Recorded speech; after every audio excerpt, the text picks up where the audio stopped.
თბილისის მედიათეკების გაერთიანებაში ჟურნალ Copyright-ის მე-6 ნომრის პრეზენტაცია გაიმართა ჟურნალის საავტორო უფლებათა ასოციაციის მიერ გამოიცემა.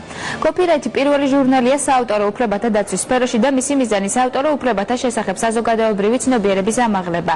პრეზენტაციას საზოგადოებისათვის კარგად ცნობილი ქართველი ხელოვანები, ასოციაციის წევრები, საერთაშორისო ორგანიზაციებისა და სახელმწიფო ორგანოების წარმომადგენლები ესწრებოდნენ. საქართველოს საავტორო უფლებათა ასოციაცია ძალიან კარგ საქმეს ეწევა და ძალიან მნიშვნელოვანია საერთოდ საავტორო უფლებების დაცვა და ინტელექტუალური საკუთრების დაცვა, რომელიც საქართველოში არ არის, დაკარგული, დაიკარგა გასაჭიროების მერე.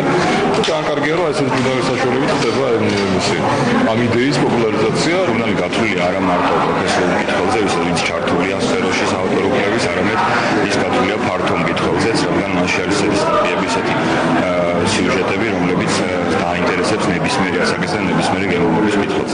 ეს არის ძალიან მაღალხარისხოვანი, ახლა მე ბევრი დრო არ მქონდა იმისთვის, რომ დავრიბრულიყავი ამაში, მაგრამ ძალიან მაღალ პოლიგრაფიული და საინტერესო ჟურნალია და მე ძალიან ულოცავ ამ ჟურნალის შემქმნელებს, რომ ასე ვთქვათ, ესეც საინტერესო რომ გააკეთეს.